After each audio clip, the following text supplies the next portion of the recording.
the Waffen-SS, who joined the Foreign Legion. In the post-war chaos of World War II, France lay in ruins as it had been occupied by the Germans for the greater part of the war.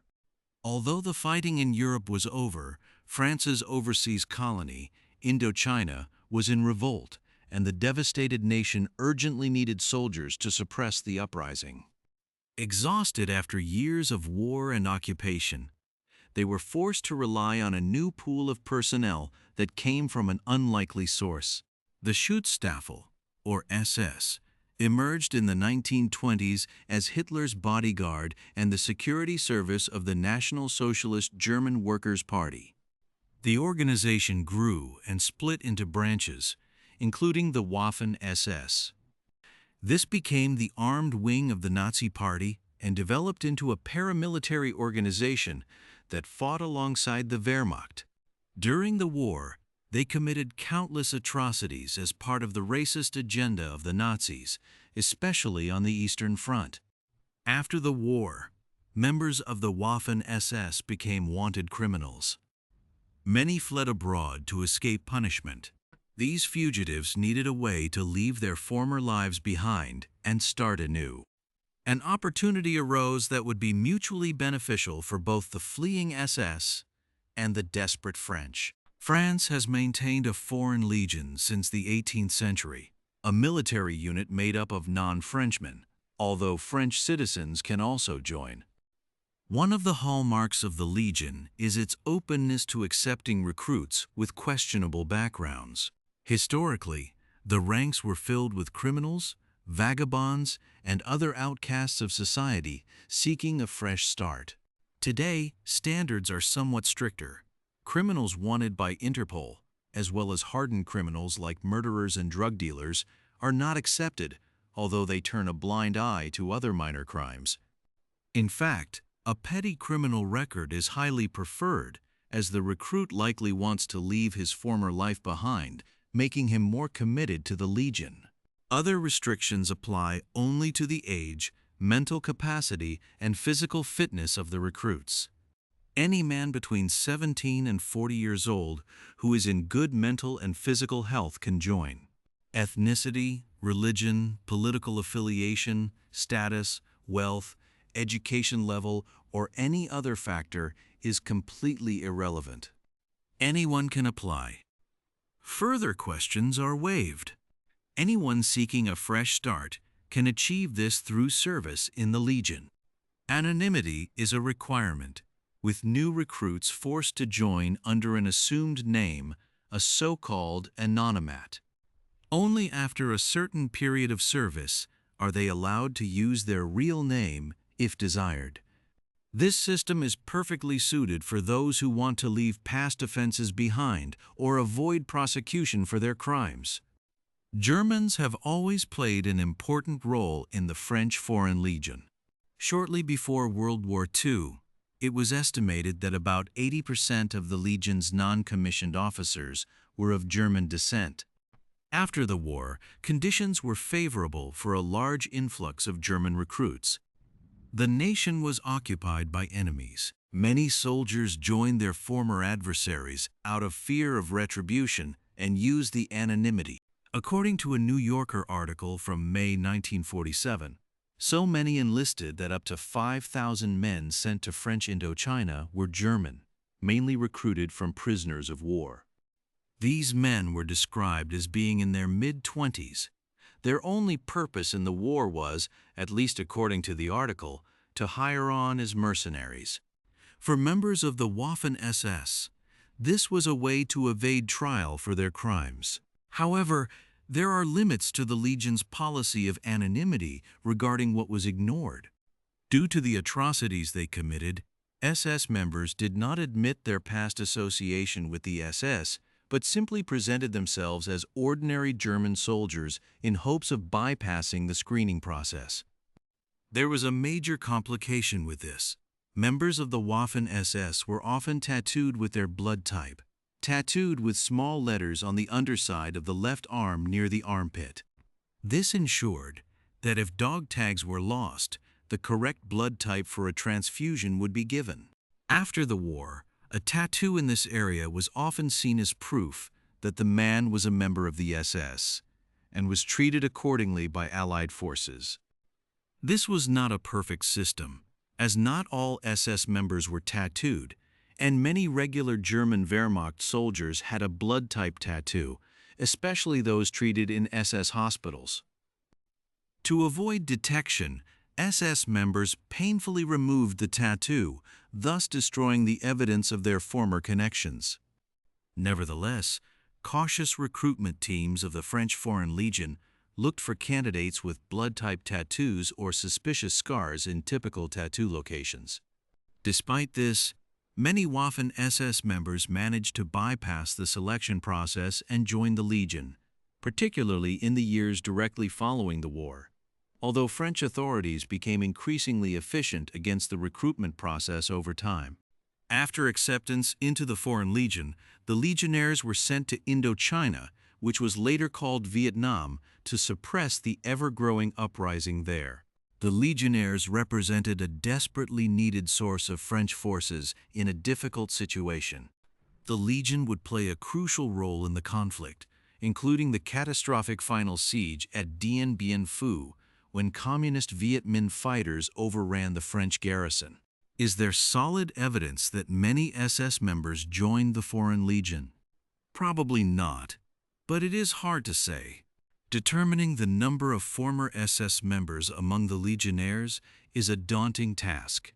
There is no doubt that large numbers of Germans ended up in Southeast Asia, with some estimates placing the total between 35,000 and 50,000 during the 8-year French military operation against the Viet Minh. The challenge lies in determining whether these men were fugitive SS members, former Wehrmacht personnel looking for a fresh start, or young Germans who viewed service in the French Foreign Legion as a better option than life in post-war Germany. Over the years, claims about the number of war criminals in the ranks of the Foreign Legion have been magnified, with many believing that thousands of SS members served. This belief stems mainly from two sources. One is the book Devil's Guard, published in 1971, which describes the life of an SS officer fighting on the Eastern Front who later joined the Foreign Legion. It describes an entire battalion of former Nazi soldiers waging a guerrilla campaign against the Viet Minh. The work presents itself as an authentic memoir, but its historical validity is lacking. There is little evidence for the claim, which is why it is considered a work of fiction today.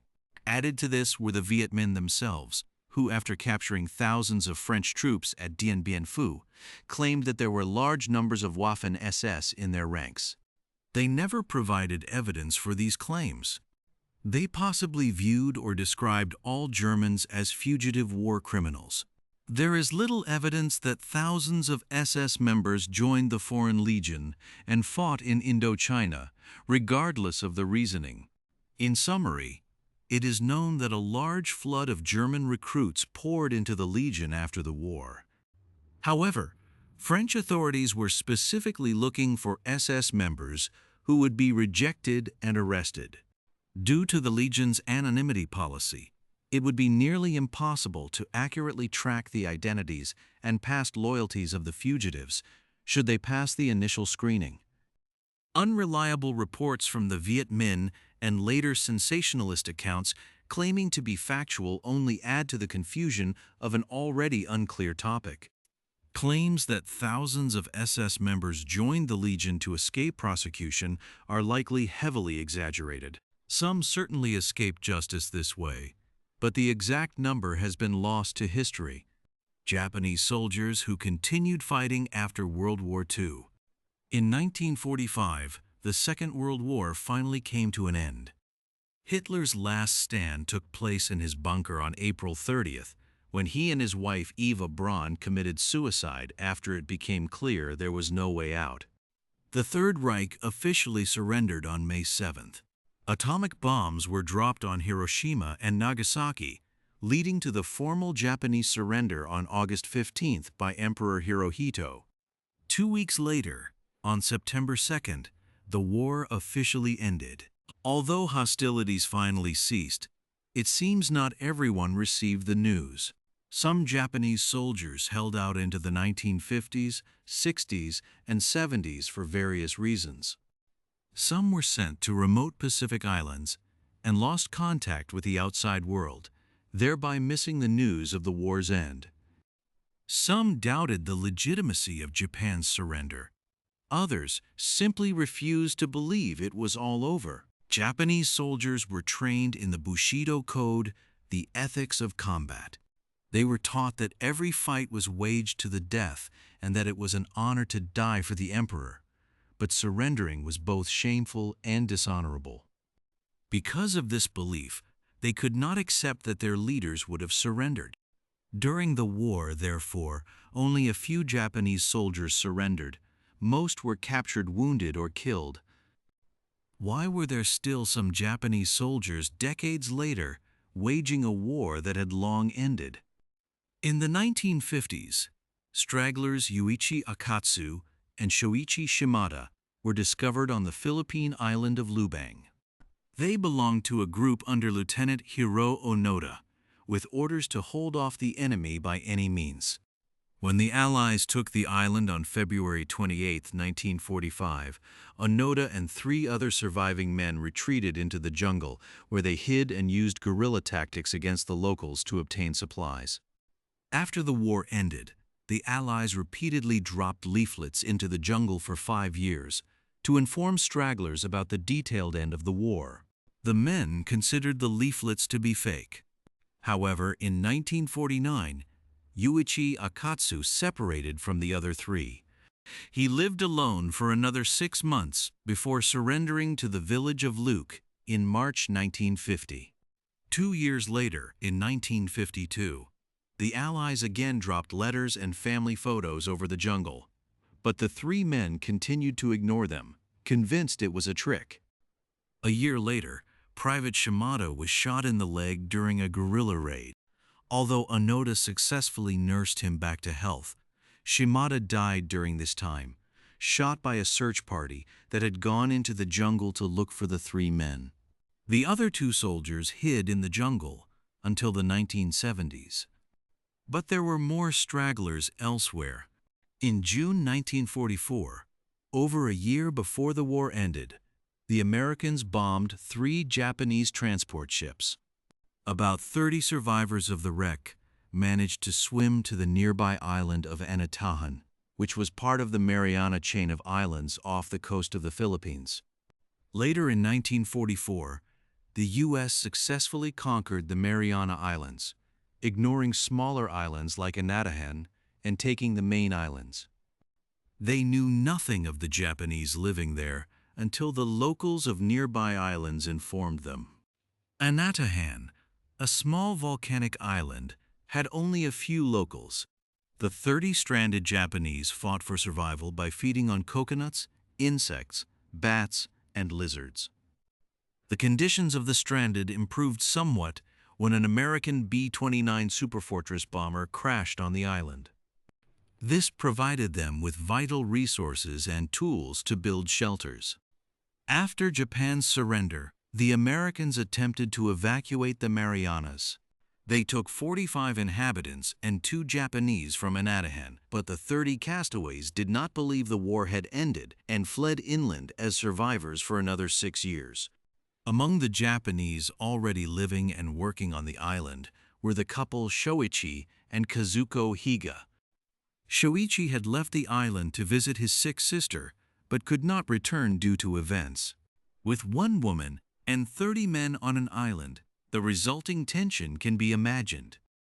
Kazuko pretended to be married to another Japanese plantation worker named Higa for self-protection, but her husband drowned soon after under mysterious circumstances, and the men rivaled for her affection. Over the next 6 years, they foraged for food, fought for survival, and spent much time drunk, as they found a way to ferment tuba, or coconut wine. This led to violent fights and rivalries, causing 12 of the originally 30 people on the island to die.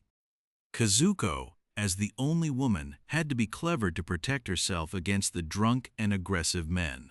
She often stayed close to 4 men, which aroused jealousy in the others, while she hid behind them to ward off unwanted advances.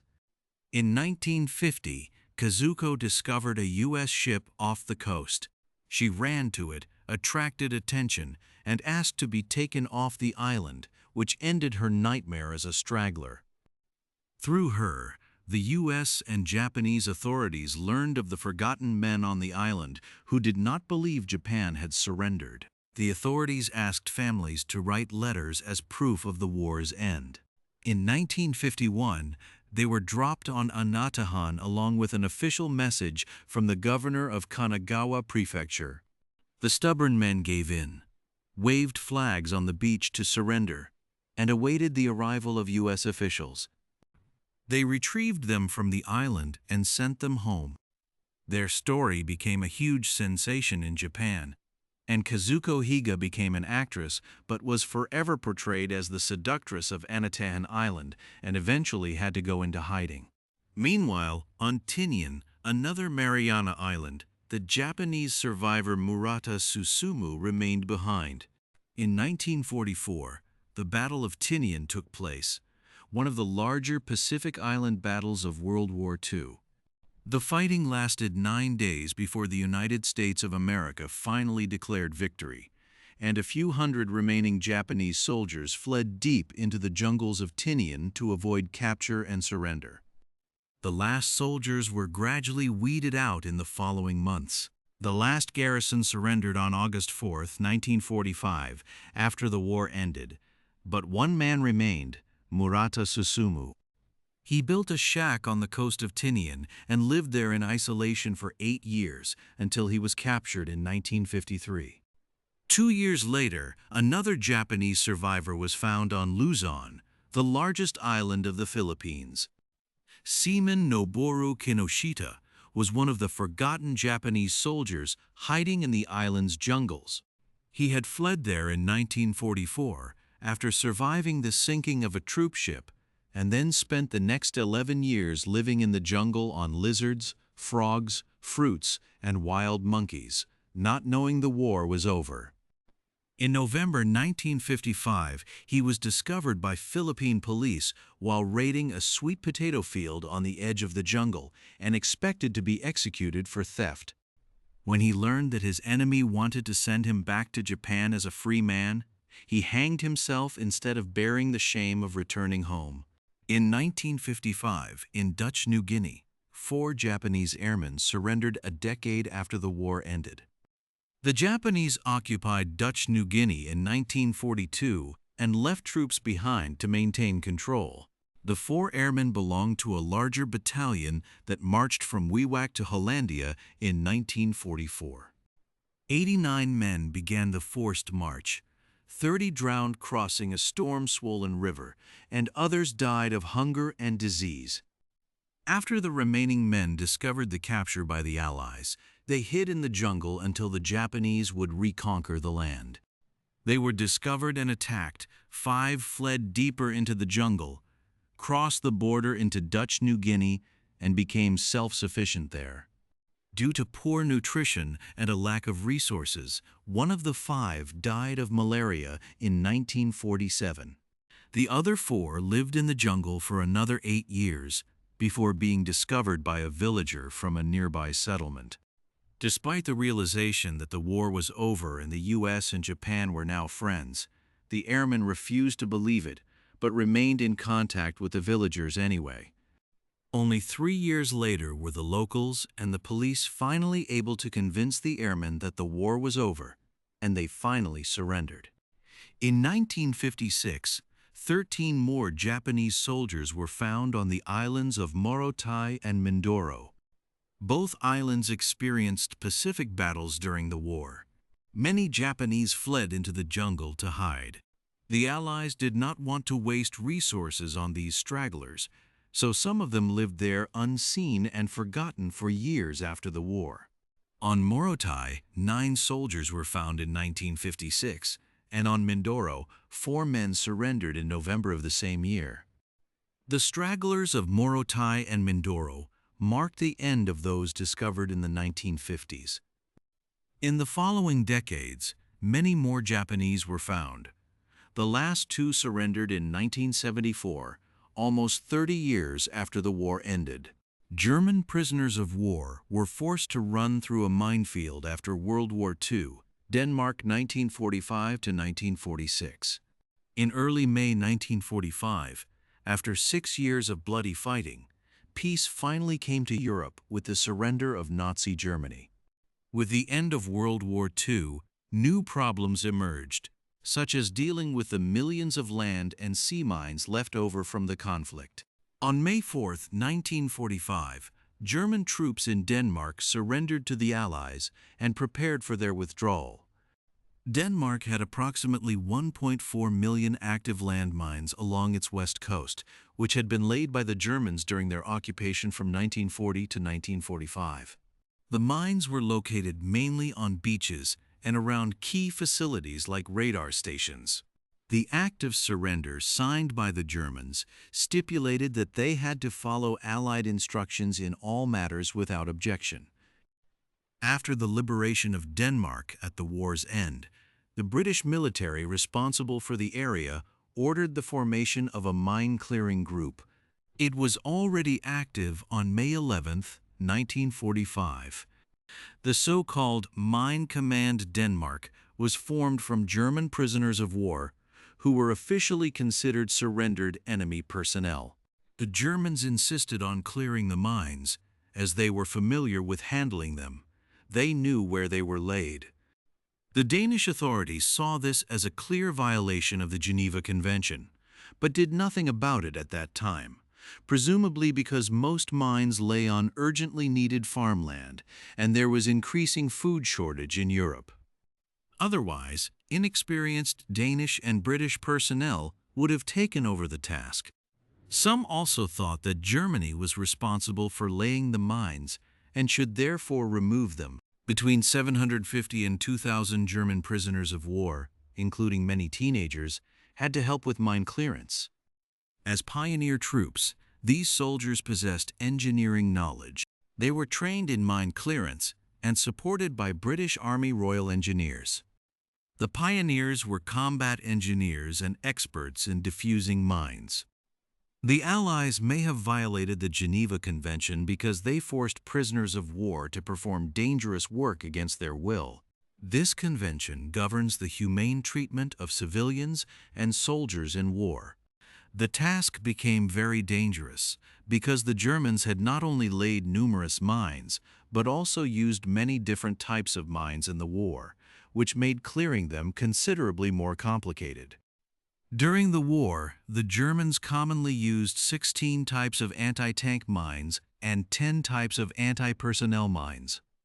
These included anti-tank Teller mines, wooden mines, and anti-personnel mines like S-mines, stick mines, and shoe mines. Many of these mines were booby-trapped or hard to detect as they consisted mainly of wood and glass. The only metal was used in the fuses. To complicate matters further, the mines laid at the beginning of the war and their locations were meticulously recorded by German engineers, but later, mines were laid hastily by inexperienced rushed units. They did not map exactly where they laid individual mines, or sometimes entire minefields. The German prisoners of war used methods for mine clearance that would be considered extremely risky today. They poked the ground at an angle with a pointed stick or bayonet to avoid triggering the mechanism.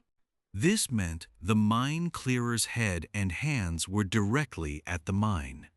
Furthermore, they wore no protective gear and cleared the mines in groups without a safe distance from one another. Where there were metallic anti-tank mines, British No. 3 mine detectors were used, but for other mine types, only a long stick helped. Once the minefield was declared clear, the German mine clearers formed a line and marched through it. This proved that the area was now mine-free and no forgotten mines existed. Sometimes the local population was invited to watch to show that their area was safe. In a few months, 389,281 mines were cleared. Estimates suggest that up to 20% of the German prisoners of war who cleared these mines in Denmark at the end of the war were killed or seriously injured during this 2-year operation. Later, mine clearance became easier as it was discovered that some mines were painted with a semi-radioactive paint. This was a German strategy, so only they could find them. This meant they could be easily and safely found with a Geiger counter, but not with a metal detector. After the war ended, it was common to use German prisoners of war to clear minefields. In Norway, too, German prisoners were not classified as prisoners of war, but as disarmed forces who had surrendered unconditionally. This allowed them to be used for dangerous tasks without being accused of breaching the Geneva Convention. During the war, due to strong anger against Germany, there was little concern or protest from politicians or the press at the time. In recent times, however, this chapter of Danish history has been increasingly controversially discussed, as some claim the treatment of German prisoners of war was a war crime. Most surviving German prisoners of war returned home 2 years later, despite the fact that the Danish coast was only officially declared free of mines from World War II in 2012. The werewolf resistance fighters, the last Nazi resistance in World War II. In 1944, the Nazi leadership widely realized that they could actually lose the war. On June 6 of that year, their worst fears came true when the Allies successfully landed a massive invasion force in Normandy in northern France, threatening to retake occupied Europe. The Nazi leadership began to fall apart rapidly after this point, and there was even a serious attempt on July 20, 1944, to assassinate Hitler with a bomb at his Wolf's Lair headquarters in East Prussia. Hitler and his executives looked for ways to keep Nazi ideology alive and turned to the supernatural for this. Consequently, the Germans launched Operation Werewolf, an emergency plan. The idea was to create a covert resistance force to continue the National Socialist struggle as the Allies advanced through Germany. The goal was not to win the war through guerrilla fighting, but to hold out long enough to achieve a political solution more favorable to Germany. Werewolves and wolves were used as symbols of German strength against their enemies. The movement was decentralized and under regional security supervision. This was partly a reaction to the military bombing raids on Germany. Decentralization allowed the groups to act independently in case a part of the network failed. By the end of this year, Heinrich Himmler, head of the feared Waffen-SS, had recruited one of his highest-ranking officers, the Nazi fanatic Karl-Heinz Hanaf-Preutzmann, to build, train, and coordinate the new werewolf units. These elite groups of volunteers were to be trained in guerrilla warfare tactics, sniping, sabotage, assassinations, and the manufacture of improvised explosives. They were ordered to commit acts of sabotage, commit acts of terror, suppress German cooperation, and make life as difficult as possible for the occupying Allies. They were to be equipped with the latest special equipment such as silenced pistols, fireproof coats, and high-tech sniper rifles to carry out this mission. However, the werewolf units were never fully realized, as Nazi Germany plunged into total chaos due to continued Allied air raids. Due to Germany's almost completely destroyed industrial base, there were severe equipment shortages. By the end of 1944, Preutzmann had assembled only about 5,000 fighters. By early 1945, however, hundreds of recruits were being trained at the main werewolf training camp at Hellkrath Castle near Erkelenz. Most recruits came from the Hitler Youth. One of the few war missions carried out by the Werewolf organization was Operation Carnival on March 20, 1945. During this mission, a werewolf unit parachuted into a Belgian forest on the Dutch-Belgian border outside the German city of Aachen with the help of a captured U.S. aircraft operated by the Luftwaffe. Their target was the assassination of the Allied-appointed mayor of Aachen, Franz Oppenhoff, whom the Nazis considered a traitor. They used intelligence to determine Oppenhoff's whereabouts and successfully assassinated him on March 25, 1945. He was killed by an SS unit consisting of werewolf trainees from Hulkrath Castle. One of the 6-member team was Ilse Hirsch, a girl from the League of German Girls, and a captain. She was chosen because she would arouse less suspicion, as Allied patrols were looking for military men wandering around. The werewolf unit posed as German pilots looking for the front lines. When Oppenhoff persuaded them to surrender, they shouted "Heil Hitler" and shot Oppenhoff in the head. One of the assassins died, and Hirsch was injured when they stepped on a mine while fleeing through a nearby forest. The landmine likely came from the German army. The remaining werewolves escaped to the countryside. A handful of SS werewolf members made their way to the Alps after the surrender, where they tried to make a last stand with soldiers. The improvised unit struggled with problems such as bad weather, failures, and desertion. Ultimately, it was defeated by U.S. forces.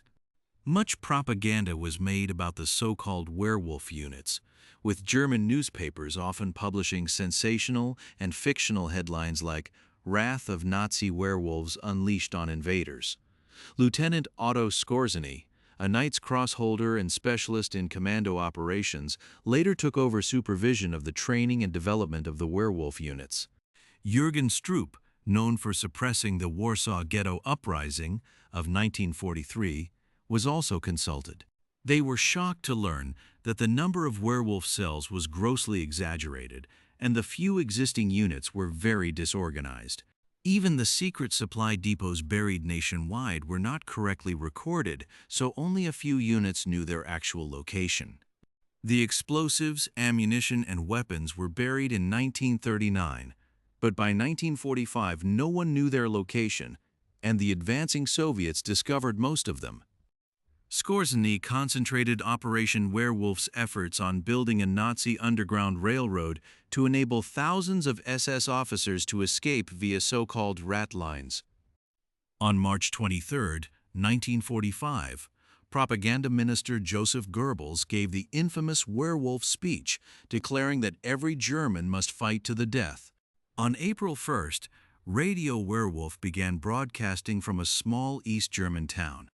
Its message was simple: resist the Allied intruder by all means. Every program began with a howling wolf sound and a song with the words, "My werewolf teeth bite the enemy." The radio station, active for only a few weeks, enthusiastically claimed werewolf units had successfully assassinated several high-ranking Allied officers, including Major General Maurice Rose, U.S. 3rd Armored Division, and Major John Poston, British liaison officer to Field Marshal Bernard Law Montgomery. In fact, both deaths were due to combat against regular German army units. In early April 1945, Goebbels' chief assistant Werner Naumann sent a long, confused message to the heads of all Germany's major propaganda bureaus. He urged them to encourage the German people to continue the fight beyond the end of the war. All this created the illusion of an organized and committed secret Nazi resistance, so much so that the Allies took the threat seriously. Operation Werewolf had a high psychological impact on the Allies and on German civilians. Hitler committed suicide by shooting himself on April 30, 1945, in his Führerbunker in Berlin. Yet for a time, every act of sabotage, mysterious accident, or mishap that befell the Allied occupiers in Germany after the war ended on May 8, 1945, was attributed to the werewolves. For a long time, Allied commanders were worried that they would be confronted with a large-scale German uprising, and they were afraid that they might be involved in a partisan war that could drag on for years. Rumors about Operation Werewolf fed this fear. Due to Allied propaganda, there was a strict policy of non-fraternization with Germans in the first months of the occupation. Resistance fighters were often shot or hanged, and it was assumed that any German showing his right ear in an ID photo was a secret agent. Even local groups wanting to help hunt Nazis were not above suspicion. Strict regulations for the German population were issued, including curfews and a ban on firearm ownership. According to some estimates, between 3,000 and 5,000 German civilians and soldiers lost their lives in Allied reprisals out of fear of werewolf units. The fear of the werewolf threat gradually waned as the danger of a continuation of the armed struggle by the Nazis did not materialize. The propaganda value of the werewolf far exceeded its actual achievements. Historians estimate that the werewolf campaigns were responsible for several thousand deaths among the German population, as they targeted anyone who welcomed the Allies. Some werewolf groups managed to hold out until 1947, but limited themselves mainly to slogans and sabotage. After the war, the Allies conducted a highly successful denazification policy. The goal was to eradicate all symbols, political organizations, and leaders that supported National Socialist culture in German society. Then the new rising danger was the Soviet Union and its allies. Instead of continuing to fight against the occupation forces of Great Britain, the United States of America, and France, the Germans dealt more with the new looming threat. Thus, West Germany would soon be full of large packs of leopards with prowling lynxes flying above them and cobras hidden in every bush in an attempt to ward off any attack by the Soviet Union. Hiro Onoda, the Japanese soldier who surrendered only in 1974. Hiro Onoda was a Japanese intelligence officer in the Imperial Japanese Army who surrendered only decades after the end of World War II. In the Pacific Theater, there were many Japanese stragglers, the Zanryu Nipponhei, or remaining Japanese soldiers. After Japan's surrender in August 1945, they continued motivated, either due to their dogmatic militaristic indoctrination or because they knew nothing of the surrender. Hiro Onoda was trained as an intelligence officer at the Nakano School, where he learned guerrilla warfare and information gathering. In late 1944, Onoda was sent to the island of Lubang near Luzon in the Philippines, where he soon met other Japanese soldiers. Major Yoshimi Taniguchi ordered him to live off the land and forbade him to commit suicide. He would further reassure Officer Onoda by saying, "It may take 3 years, it may take 5 years, but whatever happens, we will come back for you. Until then, so long as you have one soldier, you are to continue to lead them." Higher-ranking officers prevented Onoda from carrying out his mission to sabotage the enemy airfield and pier.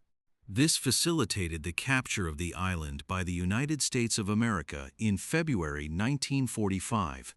Shortly after the landing, the forces split into small groups of 3 to 4 men, fled into the jungle, and were hunted by the United States of America. The troops surrendered until only Hiro Onoda and 3 others under his command were active. Yuichi Akatsu, Shoichi Shimada, and Kinshichi Kozuka established a base in the remote mountains. After Japan's official surrender in September 1945, Onoda found several leaflets with his group. The first leaflet left by locals was soon discovered and read, "The war ended on August 15th. Come down from the mountain." However, they concluded it was an Allied propaganda trick. Afterward, the group continued to raid local islanders to obtain food and other resources. General Tomoyuki Yamashita of the 14th Area Army also had surrender leaflets dropped, but the group again considered this a ruse.